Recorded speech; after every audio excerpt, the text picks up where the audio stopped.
Hello, my name is Andrea Ito, and today I will be presenting to you my efforts in becoming the best possible communicator I can be with different cultures and the steps I take to overcome the barriers that come with such an endeavor.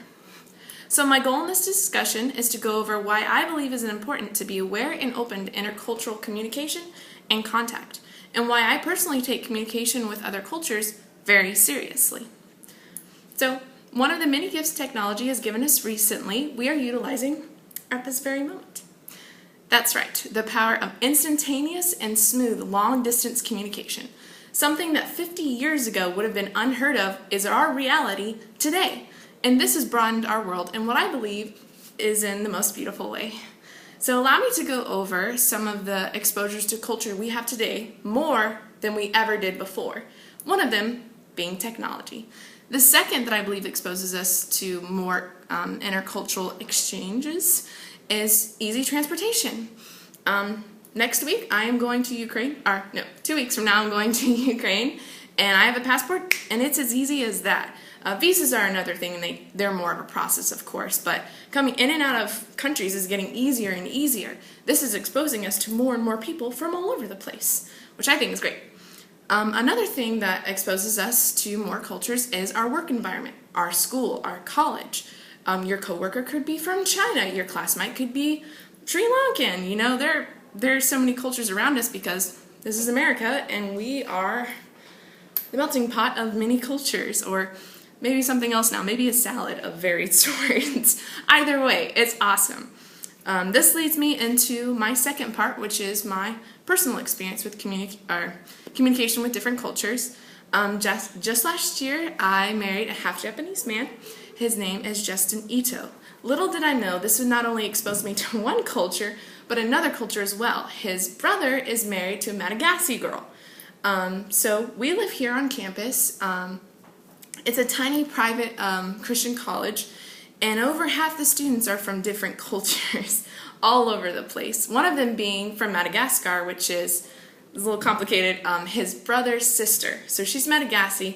She speaks 4 languages. Just recently, I've been hanging out with her more, and the questions I have and the broadening of my mind is growing with every meeting. Every time I see her, my mind is blown again. So, as you can imagine, I have run into quite a few barriers with so many cultures interacting in my life at this moment. One of the bigger ones for me, which might be more of a technological one, is the barrier of silence. See, here in America, we are afraid of the awkward silence. It is not our favorite. It is something that I believe, especially the younger generation, fears. We don't like that awkward silence. We like to fill it. So naturally, I am an active listener. I like a lot of nodding. I like to say, oh, yeah, totally, yes, of course, all that good stuff. And in Japan, it's a little bit more mechanical. Conversation's a bit more mechanical. So, for instance, Justin will be talking, and I will be very enthusiastically shaking my head, and yeah, like I'm excited to be connecting, and I'll interrupt him constantly. And I don't mean to, but he just takes my interjections as, oh, she wants to say something. And I'm like, no, I wasn't trying to say anything.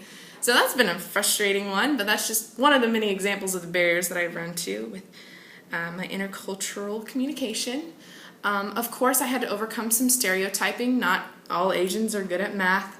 My husband is a marketing major. Math is not his strongest suit. His sister is an education major. She lives like right down the street from us. She's also not the best at math. So that was another thing that I had to throw out the window. And then there's, of course, other stereotypes. I never suffered from being prejudiced or anything like that, but there's a lot can go wrong if you're not prepared for it. So this leads me to my conclusion. I hope from this little speech you have gained some insight of our rapidly growing and meshing cultures. Keep in mind, your story can include multicultural surprise at any time. I surprised my family getting married to a Japanese man. You yourself could get married, a sibling could, your kid could, you could get a coworker, a mentor, a neighbor, anyone could come across your path that's from another culture. So these are good tools to have, and I don't believe it's anything to be afraid of.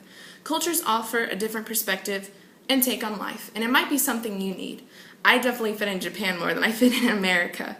So don't be afraid. Keep an open mind. Keep keep the stereotypes and everything you've been told your whole life just at bay and enjoy the presence of the other person and, of course, the perspective they have to offer. So I believe that's all I have to say. I hope all of you have a good evening, and I look forward to looking at the rest of your speeches. Thank you. This is Andrea Ito.